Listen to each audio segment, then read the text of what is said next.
Bismillahirrahmanirrahim. Assalamualaikum warahmatullahi wabarakatuh.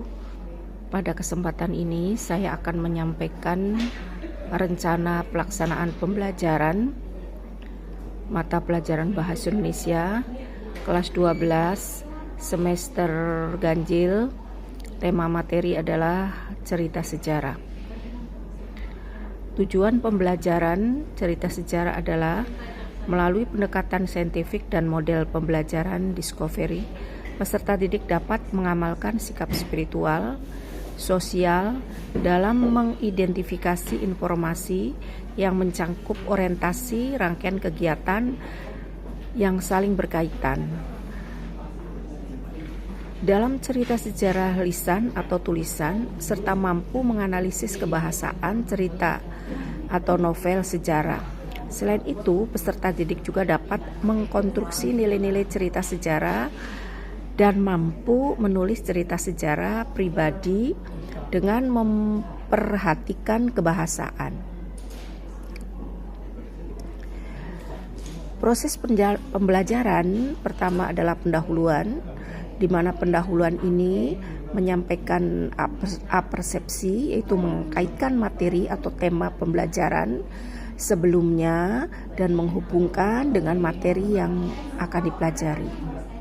Yang berikutnya adalah motivasi, yaitu memberikan gambaran tentang manfaat pembelajaran teks cerita sejarah.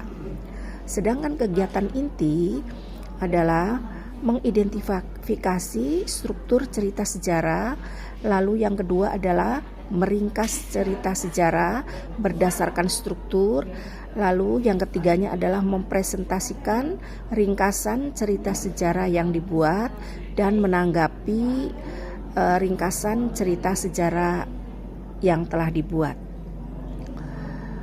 Dalam kegiatan ini, peserta didik disajikan penggalan novel cerita sejarah.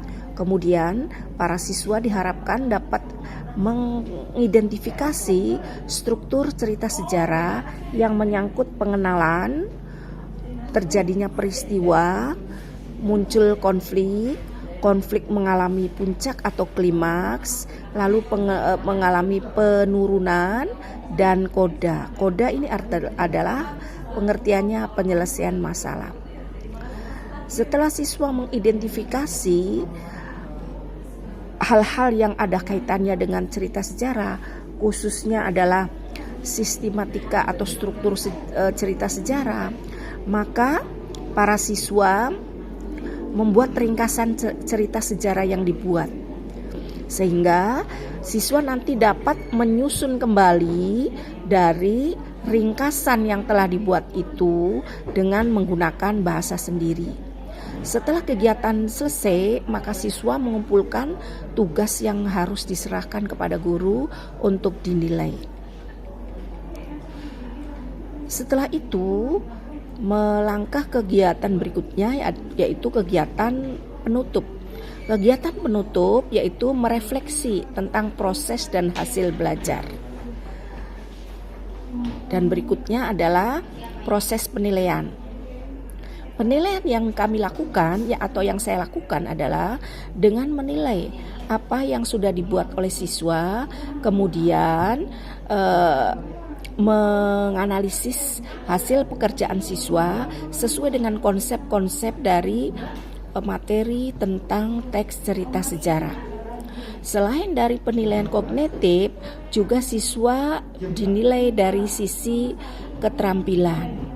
Keterampilan yang dimaksud di sini adalah penilaian produk dari hasil pembelajaran, ya, sehingga siswa diharapkan nanti terampil menganalisis, kemudian menilai serta memproduksi atau membuat produk teks cerita sejarah. Demikian rencana pembelajaran yang saya sampaikan pada kesempatan ini. Saya akhiri. Wassalamualaikum warahmatullahi wabarakatuh.